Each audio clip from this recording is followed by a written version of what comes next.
تقریباً سال بھر اس سزا پر عمل ہوا، یہاں تک کہ کسی نے سمجھایا فرعون کو کہ بھائی اگر یہ سارے ان کے بچے یوں ہی مار دو گے تو آگے خادم کہاں ملیں گے، غلام کہاں بچیں گے تمہاری خدمت کرنے کو؟ تو اس نے کہا اچھا چلو ایسا کرو، 1 سال یہ سزا نافذ کرو، 1 سال چھوڑ دو۔ سیدنا ہارون علیہ السلام اس سال پیدا، ہارون علیہ السلام بڑے ہیں موسیٰ علیہ السلام سے عمر میں، تو اس سال پیدا ہوئے جس سال سزا نافذ نہیں تھی۔ موسیٰ علیہ السلام اس سال پیدا ہوئے جس سال سزا نافذ تھی۔ اللہ تعالیٰ نے پھر بھی ان کی حفاظت فرمائی، وہ واقعات آگے تفصیل سے آ جائیں گے۔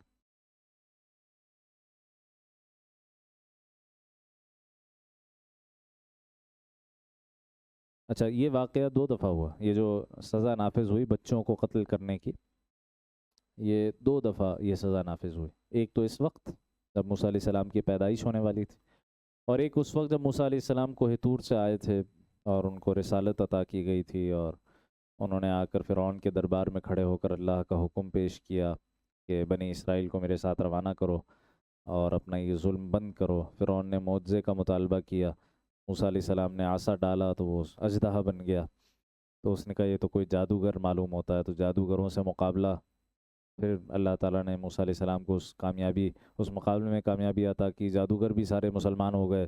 قوم کے بھی بڑے لوگوں نے دیکھا کہ بھائی یہ تو بڑی کامیابی مل گئی، تو تیزی سے لوگ اسلام قبول کرنے لگے، یعنی اس وقت جو اسلام تھا موسیٰ علیہ السلام ہی کی تعلیمات تھیں۔ اس وقت بھی فرعون نے دوبارہ بنی اسرائیلیوں پر ظلم و ستم کے لیے یہی آرڈر جاری کیا تھا کہ ان کے بچوں کو ذبح کرو۔ تو یہ 2 دفعہ اس کرب سے یہ قوم گزری ہے، تو اس کا تذکرہ ہے۔ وَإِذْ نَجَّيْنَاكُمْ مِنْ آلِ فِرْعَوْنَ، وہ وقت یاد کرو جب ہم نے تمہیں فرعون کے لوگوں سے نجات دی۔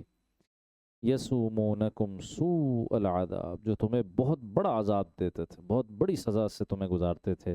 يُذَبِّحُونَ أَبْنَاءَكُمْ، تمہارے بچوں کو ذبح کر ڈالتے تھے۔ وَيَسْتَحْيُونَ نِسَاءَكُمْ، اور تمہاری عورتوں کو زندہ رکھتے تھے، عورتوں کو زندہ رکھتے تھے تاکہ خادمائیں اور کنیزیں ان کو ملتی رہیں۔ وَفِي ذَلِكُمْ بَلَاءٌ مِّن رَبِّكُمْ عَظِيمٌ، اور اس ساری صورتحال میں تمہارے رب کی طرف سے تمہارا بڑا امتحان تھا۔ یہ امتحان اس عذاب میں بھی تھا، اور یہ امتحان اب نجات میں بھی ہے۔ یہ جو پیچھے 2 الفاظ آئے نا، وَإِذْ نَجَّيْنَاكُمْ، ہم نے تمہیں نجات دی فرعونیوں سے، اس نجات دینے میں بھی بڑا امتحان ہے تمہارا کہ تم اب شکر ادا کرتے ہو یا نہیں کرتے ہو۔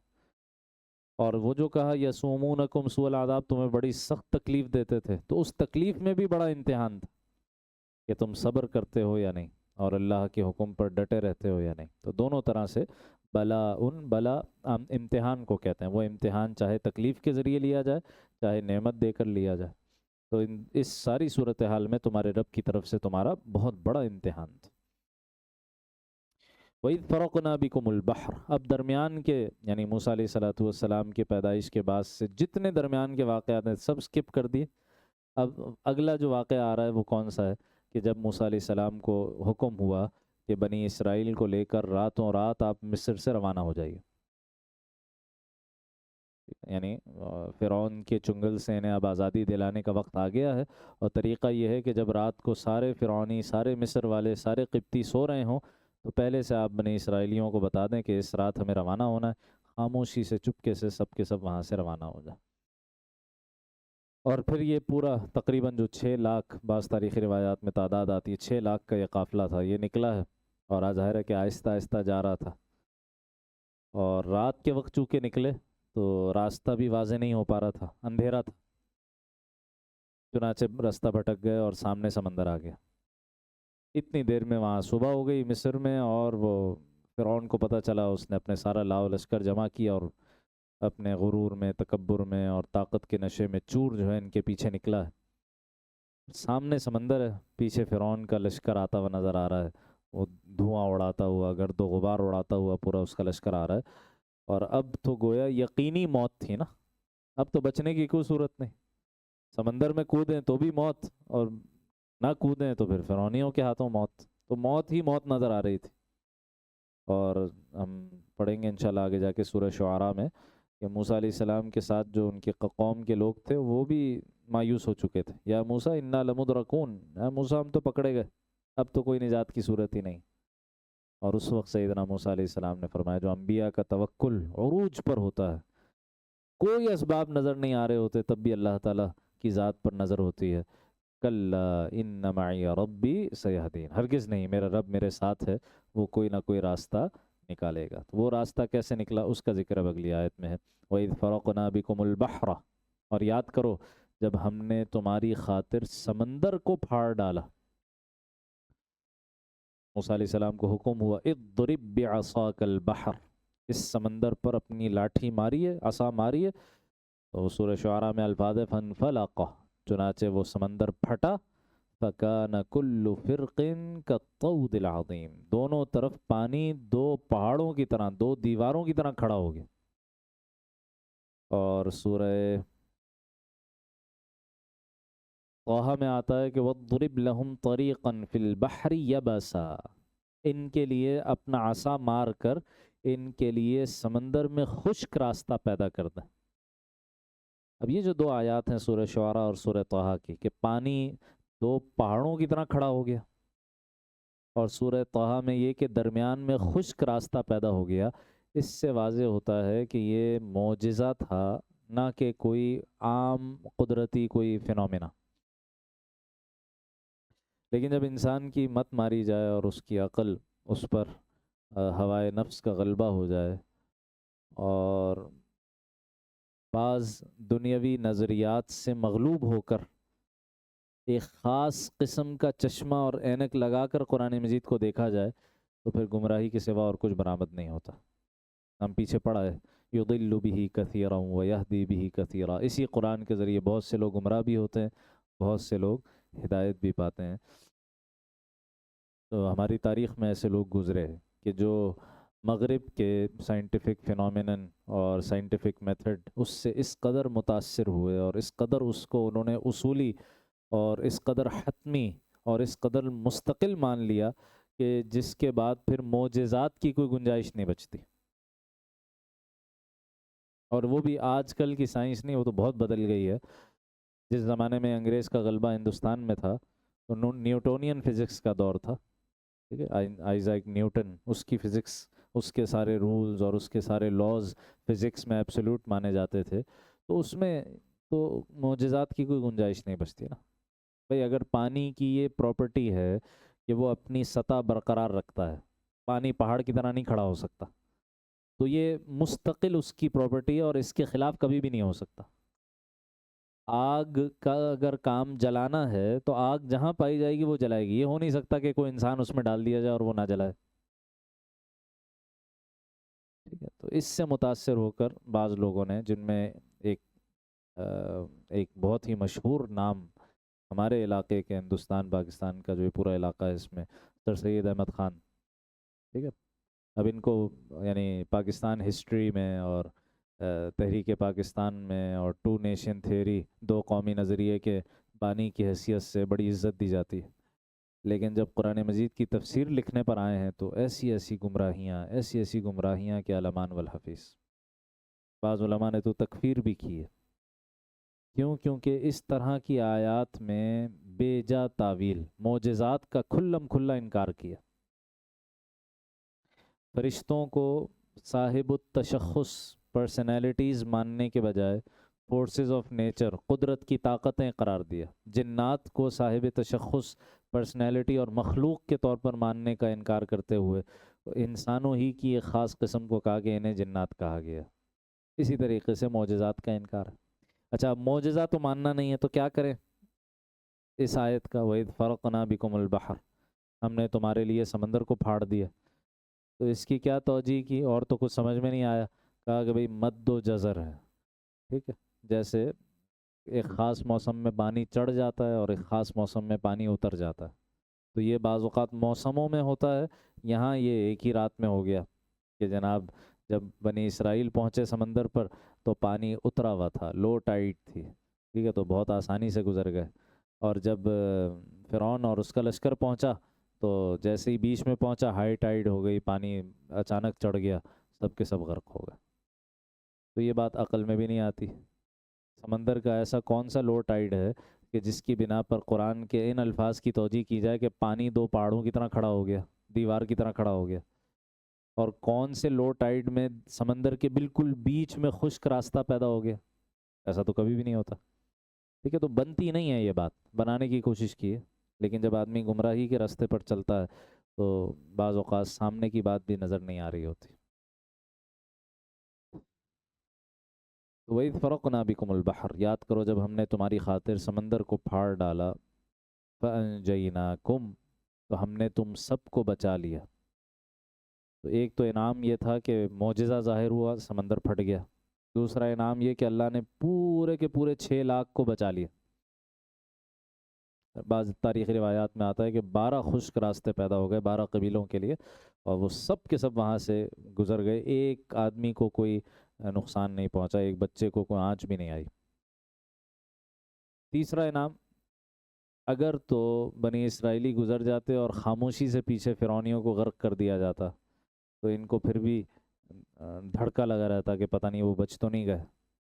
فرعون کا ظلم و ستم اتنا پرانا چلا آ رہا تھا کہ ان کو لگتا تھا کہ دنیا کی کوئی طاقت ہمیں نہیں بچا سکتی فرعون سے نا. تو ان کو یقین دلانے کے لیے کہ فرعون ختم ہوا، کیا ہوا کہ جیسے روایات میں آتا ہے کہ یہ جب سمندر پار کر کے دوسرے کنارے پر پہنچے، ابھی سمندر کھڑا ہوا ہے، پانی کھڑا ہوا ہے پہاڑوں کی طرح، بیچ میں راستہ بنا ہوا ہے، اور فرعونیوں نے تعاقب میں سمندر میں اسی راستے پر چلنا شروع کر دیا. تو فوراً یہ پکارنے لگے موسیٰ علیہ السلام کو، اے موسیٰ جیسے آپ نے عصا مارا تھا پانی کھڑا ہو گیا، دوبارہ عصا ماریے تاکہ پانی دوبارہ بند ہو جائے اور یہ فرعونی ہم تک نہ پہنچ سکیں، یہ دوسرے کنارے پر ہی رہ جائیں. لیکن اللہ سبحانہ و تعالیٰ نے حکم دیا، سورہ دخان میں آتا ہے اترک البحر رہوا، یہ اس سمندر کو ایسے ہی کھڑا چھوڑ دیں، ابھی ان کو سزا دینے کا وقت ہے. صرف یہ کافی نہیں ہے کہ سمندر بند ہو جائے اور راستہ بند ہو جائے اور فرعونی ادھر رہ جائیں بنی اسرائیلی ادھر رہ جائیں، نہیں، ان کو بیچ سمندر تک پہنچنے دیں. بیچ سمندر تک پہنچے، ادھر بنی اسرائیلی کھڑے دیکھ رہے ہیں، سارے دل دھڑک رہے ہیں کہ بس یہ ہمارے قریب ہی آ رہے ہیں، اور ادھر اچانک اللہ کا حکم ہوا، پانی دوبارہ ملا ہے اور سب کے سب ان کی آنکھوں کے سامنے غرق ہوئے. اور فرعون کا غرق ہونا اور اس وقت اس کا ایمان قبول کرنے کا دعویٰ کرنا اور اللہ تعالیٰ کی طرف سے اس کا دعویٰ رد کیا جانا، اور پھر بعد میں اس کے جسم کو محفوظ کر کے ساری انسانیت کے لیے نشان عبرت بنانا، یہ اللہ سبحانہ و تعالیٰ نے ان کو یقین دلایا کہ اللہ تعالیٰ نے تمہیں اس مصیبت سے مستقل طور پر نجات دے دی. وَأَغْرَقْنَا آلَ فِرْعَوْنَ وَأَنْتُمْ تَنظُرُونَ، اور ہم نے آل فرعون کو اس حال میں غرق کیا کہ تم یہ سارا نظارہ اپنی آنکھوں سے دیکھ رہے تھے، تمہاری آنکھوں کے سامنے ان سب کو سمندر میں غرق کر دیا گیا. اب اس کے بعد کیا ہوا ہے، یعنی جب سمندر میں فرعونیوں کو غرق کر دیا گیا تو اب یہ بنی اسرائیل کہاں گئے ہیں؟ جو تاریخ کے ماہرین ہیں مورخین، وہ کہتے ہیں کہ اس کے بعد موسیٰ علیہ السلام یہاں سے آگے صحرائے سینا اور پھر وہاں سے آگے فلسطین اس طرف روانہ ہوئے اور پھر آگے کے سارے واقعات ہوئے. لیکن مفسرین اکرام کی ایک بڑی جماعت کا خیال یہ ہے کہ قرآن مجید کی بعض آیات میں اس طرف اشارہ ہے کہ یہ لوگ واپس مصر چلے گئے. قرآن کریم کی آگے ہم پڑھیں گے انشاءاللہ، بہت سے مقامات پر الفاظ یہ آتے ہیں کہ ہم نے مصر کا وارث بنا دیا بنی اسرائیل کو، وَأَوْرَثْنَاهَا بنی اسرائیل، ہم نے اس مصر کا وارث بنا دیا بنی اسرائیل کو. تو وارث بنانے کا مطلب یہ ہے کہ جب فرعونی غرق ہو گئے، ختم ہو گئے، تو اب انہیں موقع ملا کہ مصر میں آ کر دوبارہ آباد ہوں اور موسیٰ علیہ السلام کی تعلیمات کی روشنی میں مصر میں زندگی گزاریں. تو مفسرین کی ایک بڑی جماعت کا خیال یہ ہے کہ اس مصیبت سے نجات پا کر، کیونکہ یہ جو سمندر کی طرف آ گئے تھے یہ اصل رستہ نہیں تھا، یہ تو بھٹک کر آ گئے تھے، اور اللہ تعالیٰ کو ہم یہ نہیں کہنا چاہیے کہ بھٹک کر آ گئے تھے، بلکہ اللہ نے پہنچایا تاکہ فرعونیوں کو سزا ہو. ورنہ جو اصل راستہ تھا وہ تو اپنی جگہ خشکی کا راستہ تھا، تو اسی راستے سے، خشکی کے راستے سے یہ بنی اسرائیلی واپس آئے اور مصر میں آ کر انہوں نے سکونت اختیار کر لی. اور پھر جب مصر میں آباد ہوئے تو اب احکام کی ضرورت پیش آئی. پہلے تو غلامی تھی، اب آزاد قوم کی حیثیت سے زندگی گزار رہے ہیں، تو اب احکام کی ضرورت پیش آئی. تو اب تورات اللہ تعالیٰ نے عطا فرمائی. یہ ایک روایت. اور جن کا خیال یہ ہے کہ نہیں، یہ وہاں سے آگے پھر صحرائے سینا ہی کی طرف گئے ہیں، فلسطین ہی کی طرف گئے ہیں، تو اس دوران پھر جب ان کو آزادی مل گئی تو اب انہوں نے مطالبہ کیا بعض احکام کے حوالے سے، تو پھر اللہ تعالیٰ نے احکام عطا کیے، یعنی تورات عطا کی. اب اس کا ذکر ہے. وَإِذْ وَاعَدْنَا مُوسَىٰ 40 لَيْلَةً، اور وہ وقت یاد کرو جب ہم نے موسیٰ علیہ السلام سے 40 راتوں کا وعدہ ٹھہرایا۔ اصل میں 30 راتوں کا وعدہ ہوا تھا، سورہ اعراف میں اس کی تفصیل آتی ہے کہ ہم نے موسیٰ علیہ السلام کو اپنے پاس 30 راتوں کے لیے بلایا، اور پھر اس 30 پر ہم نے 10 کا مزید اضافہ کیا۔ تو اس میں کیا حکمت ہے؟ 30 کے لیے بلایا، پھر 10 کا اضافہ کیا، شروع سے ہی 40 کے لیے کیوں نہیں بلایا؟ یہ سب تفصیلات انشاءاللہ وہاں آ جائیں گی۔ بہرحال 40 راتوں کے لیے موسیٰ علیہ السلام کو بلایا گیا، اور کیوں بلایا گیا تھا؟ تورات عطا کرنے کے لیے۔ کہاں بلایا گیا تھا؟ کوہ طور پر بلایا گیا، جہاں موسیٰ علیہ السلام نے 40 دن گزارے۔ 40 دن کیا کیے؟ یہاں 40 راتوں کا ذکر ہے، تو راتوں کے ساتھ دن بھی تو وہیں گزارے نا۔ تو 40 دن کیا کرتے رہے؟ دن میں روزہ ہوتا تھا اور عبادات ہوتی تھیں، اور رات کے وقت بھی قیام اللیل اور اعتکاف، یعنی 40 دنوں کا اعتکاف تھا یہ آپ کا ہی ہے۔ جو ہم 10 دن کا مسنون اعتکاف کرتے ہیں نا، اس میں کیا ہوتا ہے؟ صبح کو روزہ ہوتا ہے، اور تلاوت ہوتی ہے، نمازیں ہوتی ہیں، ذکر ہوتے ہیں، وظائف ہوتے ہیں، رات کو قیام ہوتا ہے، تراویح ہوتی ہے، اور دیگر چیزیں ہوتی ہیں، ٹھیک ہے۔ تو 40 دنوں کا ایک اعتکاف تھا جس پر موسیٰ علیہ السلام کو بلایا گیا۔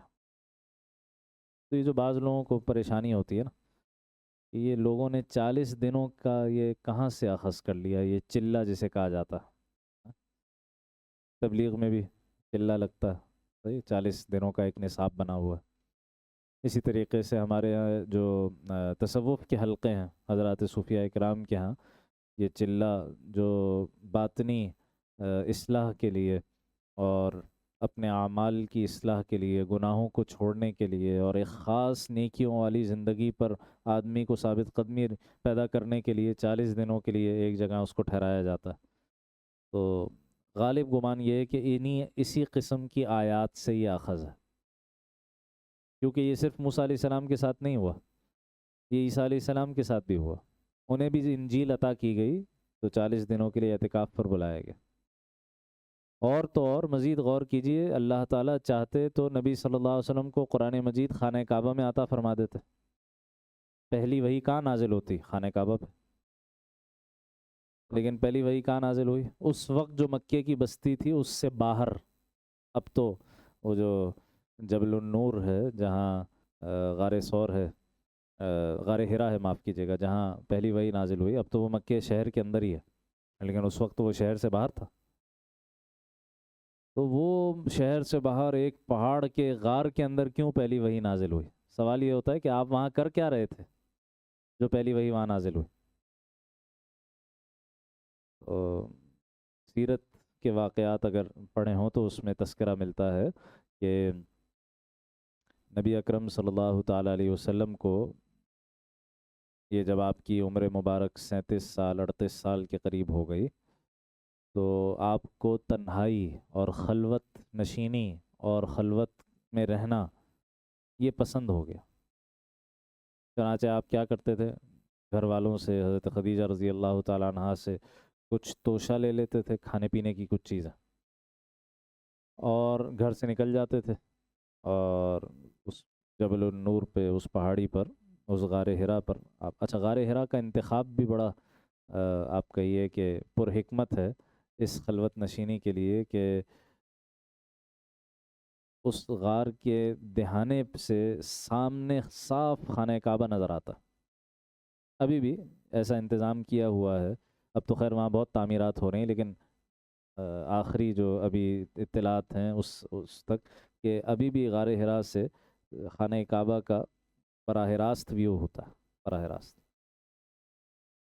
تو آپ علیہ الصلوۃ والسلام غار حرا جاتے تھے، اور گویا خانہ کعبہ کی طرف رخ کر کے اور نگاہیں اس پر جما کر، اور کیا کرتے تھے غار حرا میں؟ اور کئی کئی دنوں کے لیے جاتے تھے، جب تک وہ توشہ ختم نہیں ہوتا تھا تب تک آپ کئی کئی دنوں کے لیے غار حرا میں رہتے، بالکل تنہائی میں، نہ آدم نہ آدم ذات، کوئی کسی سے کوئی تعلق نہیں، کچھ نہیں، بالکل تنہائی۔ کرتے کیا تھے؟ بخاری شریف کی روایت ہے، عائشہ رضی اللہ تعالیٰ عنہ فرماتی ہیں، کان یتحنث فیہ، اور یتحنث کا ترجمہ کیا گیا کان یتعبد فیہ، کہ آپ علیہ الصلوۃ والسلام اللہ تعالیٰ کی عبادت میں مشغول رہتے تھے۔ تو یہ جو گوشہ نشینی ہے یا تنہائی میں بیٹھ کر اللہ اللہ کرنا ہے، اللہ کی عبادت کرنا، اس کو بعض لوگ بہت منفی نگاہوں سے دیکھتے اور دکھاتے ہیں۔ کہتے یہ تو دنیا کے جھمیلوں سے گویا اپنے آپ کو بچانے کے لیے، اور دنیا جو دارالاسباب اور دارالآزمائش ہے، اس آزمائش سے اپنے آپ کو بچانے کا ایک چور دروازہ ہے کہ آدمی دنیا میں نیکی کے فروغ کی کوشش نہ کرے اور گناہوں کے خلاف کوئی تحریک نہ چلائے، اور بس تنہائی میں بیٹھ کر اللہ اللہ کرتا رہے۔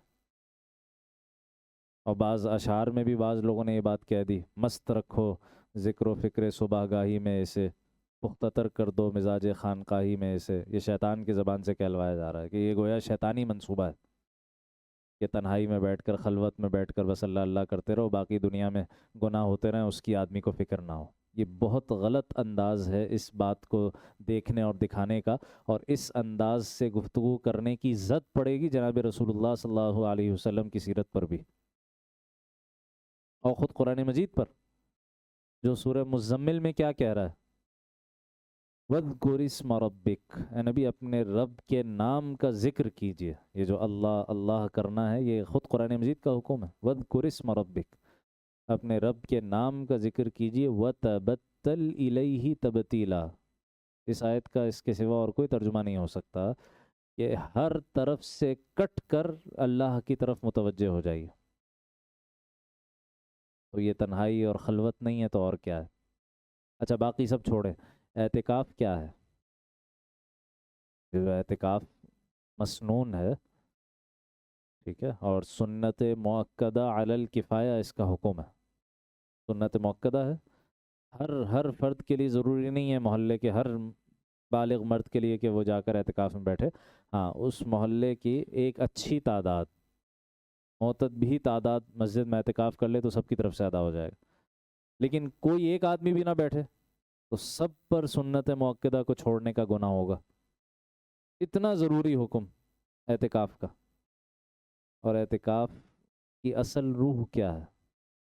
خلوت، تنہائی، سارے دنیا کے تعلقات توڑ دو، سارا کاروبار وارو سب چھوڑ دو، بس اللہ کے در پر آ کر بیٹھ جاؤ، فقیر کی طرح، محتاج کی طرح، اور اللہ تعالیٰ سے لو لگاؤ۔ تو یہ اگر اس طرح تنہائی میں بیٹھ کر اللہ اللہ کرنا، یہ اگر دین کے مزاج کے خلاف ہے تو اس اعتکاف کی عبادت کو کہاں لے جائیں گے؟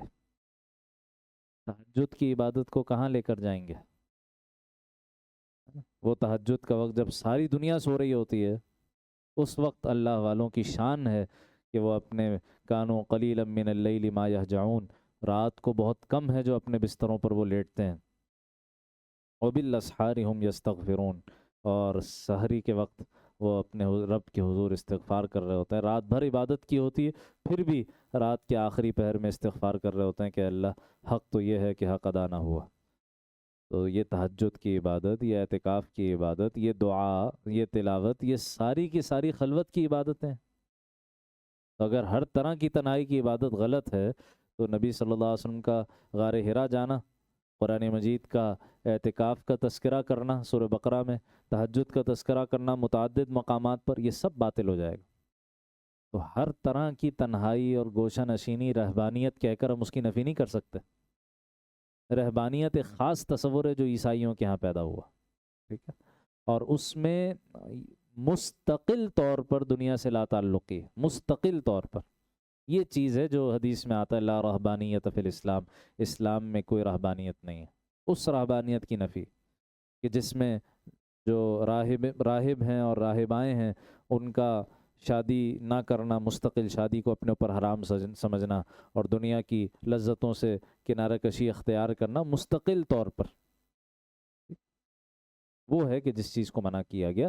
ورنہ یہ تو اپنی جگہ مستقل عبادتیں ہیں، چاہے اعتکاف کی عبادت ہو، چاہے تہجد کی عبادت ہو، چاہے تنہائی میں ذکر ہو، چاہے تنہائی میں بیٹھ کر اللہ تعالیٰ کی طرف متوجہ ہونا ہو، جیسا کہ نبی صلی اللہ علیہ وسلم غار حرا میں یہ عمل کیا کرتے تھے۔ تو تنہائی کی عبادات، اس کو بڑا دخل ہے انسان کی تربیت میں۔ ہمیں سوچنا چاہیے کہ ہماری زندگیوں میں ایسے لمحات ہمیں میسر آتے ہیں یا نہیں آتے کہ جہاں میں ہوں، میرا رب ہو، اور تیسرا کوئی نہ ہو۔ تیسرا کوئی فرد بھی نہ ہو اور یہ بھی نہ ہو کہ جو آج ہمارے ہر وقت کا ساتھی ہے، خلوت و جلوت کا ساتھی ہے، یہ بھی نہ ہو، اس وقت بند ہو موبائل بھی، اور اس وقت صرف اور صرف اللہ تعالیٰ کی طرف آدمی متوجہ ہو، اپنی موت کو یاد کر کے، اپنے رب سے ملاقات کی کیفیات کو اپنے اوپر طاری کرتے، اپنے اعمال پر غور کر کے میرے اعمال کیسے ہیں تو رب سے ملاقات کے وقت میری کیا کیفیت ہوگی، اس کو اپنے اوپر طاری کر کے۔ یہ جو فرض نماز ہے اس میں بھی کیا ہے، یہ جو ہم ہاتھ اٹھاتے ہیں تکبیر کے وقت، یہ ہاتھ اٹھانا کیا ہے؟ میں اس وقت جب تک اللہ کے حضور ہوں دنیا کے سارے امور سے میں ہاتھ اٹھاتا ہوں، دنیا کی کسی چیز کی طرف میں توجہ نہیں کروں گا، لیکن بدقسمتی سے ہم میں سے بہت سے لوگوں کی نمازوں میں بھی وہ کیفیت نہیں پیدا ہو پاتی، تو اس کے لیے محنت کرنی پڑے گی، اس کے لیے مشقت کرنی پڑے گی، روزانہ کی بنیاد پر 5 منٹ 10 منٹ 15 منٹ کچھ نہ کچھ وقت ہم مختص کریں، جب اللہ تعالیٰ کے ساتھ تنہائی میں ہمیں کچھ وقت میسر ہو۔ اس سے اصلاح باطن کے دروازے کھلتے ہیں، اس سے نفسانی خواہشات پر قابو پانا وہ آدمی سیکھتا ہے۔ اور یہ جو 40 دن ہے، اس 40 دن میں عادات پختہ ہو جاتی ہیں، یہ کام 40 دن تک ہو تو اس کی جو برکتیں ہیں اور اس کے جو ثمرات ہیں وہ غیر معمولی نظر آئیں گے۔ جیسے اور جگہوں پر بھی 40 کا عادت ذکر ہوا اور اس کا کسی عادت کو پختہ کرنے کے حوالے سے ذکر کیا گیا، جیسے مشہور روایت ہے کہ جو شخص 40 دن تک تمام نمازیں باجماعت تکبیر اولیٰ کے ساتھ ادا کرے، 40 دن تک تمام نمازیں تکبیر اولیٰ کے ساتھ باجماعت ادا کرے، اس شخص کو اللہ تعالیٰ کی طرف سے 2 پروانے ملتے ہیں، ایک جہنم سے نجات کا پروانہ اور ایک نفاق سے برات کا پروانہ، کہ یہ آدمی پھر منافق نہیں ہوتا، نفاق سے اس کو بری کر دیا جاتا اور جہنم سے بھی حفاظت کا پروانہ مل جاتا۔ وہاں بھی کیا ہے، 40 دن تک مسلسل نمازیں باجماعت ادا ہوتی رہیں تو اس کا یہ نتیجہ ہے۔ تو اس 40 کی عادت کو کسی عادت کو پختہ کرنے اور کسی شے کو تبدیل کرنے میں ایک بڑا دخل ہے۔ تو وَإِذْ وَعَدْنَا مُوسَىٰ 40 لَيْلَةً، اور وہ وقت یاد کرو جب ہم نے موسیٰ علیہ السلام سے 40 راتوں کا عہد کیا تھا۔ 40 راتوں کے ساتھ 40 دن بھی تو تھے، تو دن کا ذکر کیوں نہیں کیا، صرف رات کا ذکر کیوں کیا؟ مفسرین فرماتے ہیں کہ اس میں قیام اللیل کی فضیلت کی طرف اشارہ ہے۔ یہ قیام اللیل، یہ جو رات کا قیام ہے، رات کی تہجد ہے، یہ اتنی افضل شے ہے کہ اللہ تعالیٰ نے اس 40 دنوں میں سے رات کا ہی صرف ذکر کیا، کہ 40 راتوں کا اللہ نے ان سے وعدہ لیا جس میں وہ قیام اللیل بھی کیا کرتے تھے۔ اور پیچھے قوم نے کیا کیا، ثم اتخذتم العجل من بعدہ وانتم ظالمون، اور موسیٰ علیہ السلام کے کوہ طور جانے کے بعد تم نے ان کے پیچھے ایک بچھڑے کو معبود بنا لیا۔ عجل بچھڑے کو کہا جاتا، اور یہ جو عجل تھا جس کو انہوں نے الہ اور معبود بنا لیا، یہ سونے کا بچھڑا تھا۔ اس کی تفصیلات سورہ طٰہٰ میں آتی ہیں۔ سامری ایک جادوگر تھا، بنی اسرائیل کے ساتھ ہو لیا تھا، اور اس کی خواہش تھی کہ موسیٰ علیہ السلام کی جگہ اس کو قوم کا بڑا اور سردار مانا جائے، لیکن ویسے بڑا تابع اور بڑا فرما بردار بن کر، یعنی ایک طرح سے آپ کہہ سکتے ہیں اس قوم کا منافق تھا، اس قوم کا منافق تھا، بنی اسرائیل کا منافق تھا یہ سامری۔ تو جب موسیٰ علیہ السلام کو طور چلے گئے اللہ تعالیٰ کے بلانے پر، پیچھے ہارون علیہ السلام کو اپنا نائب اور وزیر مقرر کیا، تو اس سامری کو موقع مل گیا کہ قوم ہارون علیہ السلام کی بات ویسے نہیں مانتی تھی جیسے موسیٰ علیہ السلام کی مانتی تھی، تو اس کو موقع مل گیا۔ اس نے جو سونا تھا، وہ سونا بنی اسرائیل کے بعد اتنا کہاں سے آیا کہ اس کو پگھلا کر بچھڑا پورا بنا لیا گیا، یہ پوری تفصیل سورہ طٰہٰ وغیرہ میں آتی۔ تو اس نے یہ سارا سونا جمع کیا، اس سب کو پگھلایا، اس کو ایک بچھڑے کی سی صورت دی اور کہا کہ بھائی یہ اصل میں تمہارا تو معبود یہ ہے، ان ھذا الٰہکم و الٰہ موسیٰ، تمہارا بھی معبود یہ ہے اور موسیٰ کا بھی معبود یہی ہے، فنسی، وہ پتہ نہیں کہاں بھول بھلائیوں میں کوہ طور چلے گئے، بھول کر کوہ طور چلے گئے، ان کا بھی معبود اصل میں یہی ہے۔ اچھا، یہ بچھڑے کی خاص کیا مناسبت ہے؟ تو یہ جو فرعونی تھے نا، فرعونی، ان کے بارے میں آتا ہے، ان کے ہاں بعض توہمات تھی، بعض تقدسات تھیں، بعض چیزوں کو یہ مقدس جانتے تھے۔ تو یہ جو گائے ہے اس کا تقدس اصلاً فرعونیوں میں تھا، یہی تقدس آگے منتقل ہو گیا، چونکہ بنی اسرائیل انہی کے غلام تھے، عرصے سے ساتھ رہ رہے تھے، تو ان کے خیال میں بھی یہی کہ یہ گائے کوئی بڑی مقدس چیز ہوتی ہے اور اس کی پوجا کی جائے، اس کو پوجا سے ہماری برابر کی سرزمین میں بھی ہے، ہندوستان میں بھی ہے، گاؤ ماتا اس کی پوجا ہو رہی ہے تو یہ بنی اسرائیل میں بھی آ گیا تھا فرعونیوں کے ساتھ رہ کر، تو اس نے وہی پرانی جو ایک حس تھی نا اس کو دوبارہ اجاگر کیا اور ایک بچھڑے کی سی صورت بنائی، اور ایسا بنایا کہ جب اس پر سے ہوا گزرتی تھی تو اس میں بچھڑے کی سی آواز بھی آتی تھی، کہتا یہ دیکھو یہ تم سے کلام کر رہا ہے، تم سے گفتگو کر رہا ہے، یہ تمہارا معبود ہے، اور موسیٰ کا بھی یہی معبود ہے علیہ الصلوۃ والسلام، معاذ اللہ، اس کی پوجا میں لگ گئے۔ ہارون علیہ السلام لاکھ سمجھاتے رہے کہ کہاں اللہ نے اسی سے تو تمہیں نجات دی تھی، تم پھر اسی مصیبت میں گرفتار ہو رہے ہو۔ انہوں نے کہا نہیں، جب تک موسیٰ واپس نہیں آتے تب تک ہم یہیں اس کے سامنے معتکف ہو کر بیٹھے رہیں گے، اس کی عبادت میں لگے رہیں گے۔ ثم اتخذتم العجل من بعده وانتم ظالمون، اور تم اپنی جانوں پر ظلم کرنے لگے۔ سب سے بڑا ظلم کیا ہے؟ ان الشرک لظلم عظیم، سب سے بڑا ظلم کیا ہے؟ وہ اللہ کے ساتھ شرک کرنا ہے، اور اس شرک میں یہ قوم مبتلا ہو گئی۔ آج کے مطالعے کے لیے آخری آیت، ثم عفونا عنکم من بعد ذلک، پھر اس سب کے بعد بھی ہم نے تمہیں معاف کر دیا۔ ہونا تو یہ چاہیے تھا کہ پوری کی پوری قوم تباہ و برباد کر دی جاتی، لیکن اللہ کا انعام و اکرام اور موسیٰ علیہ السلام کی دعا، اس کے نتیجے میں اللہ تعالیٰ نے اس قوم کو اتنا گھناؤنا جرم وہ بھی معاف کر دیا۔ معافی کی صورت کیا بنی؟ اس میں ایک سزا کا پہلو بھی تھا، وہ آگے آ جائے گا انشاءاللہ العزیز۔ اور یہ کیوں کیا؟ لعلکم تشکرون، تاکہ تم اس کا شکر ادا کرو، اس کے مشکور رہو۔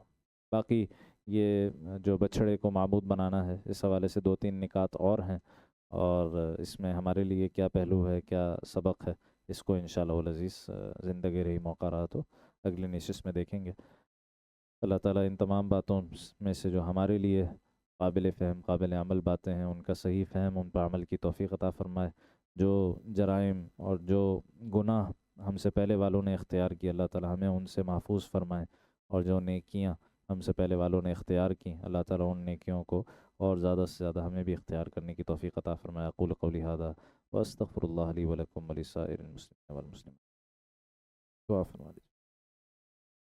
الحمد للہ رب العالمین والصلاة والسلام علی سید الانبیاء والمرسلین سیدنا و مولانا محمد وعلی آلہ وصحبہ اجمعین۔ ربنا تقبل منا إنك أنت السميع العليم وتب علينا إنك أنت التواب الرحيم۔ اللهم صل على سيدنا محمد وعلى آل سيدنا محمد وبارك وسلم۔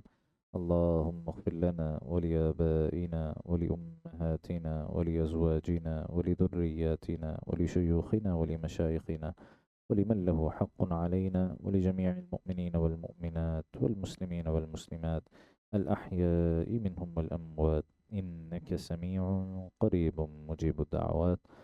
ربنا آتنا في الدنيا حسنة وفي الآخرة حسنة وقنا عذاب النار۔ اللهم أجرنا من النار وأدخلنا الجنة مع الأبرار يا عزيز يا غفار يا أرحم الراحمين۔ وصلى الله تعالى على خير خلقه سيدنا ومولانا محمد وعلى آله وصحبه أجمعين، آمين برحمتك يا أرحم الراحمين۔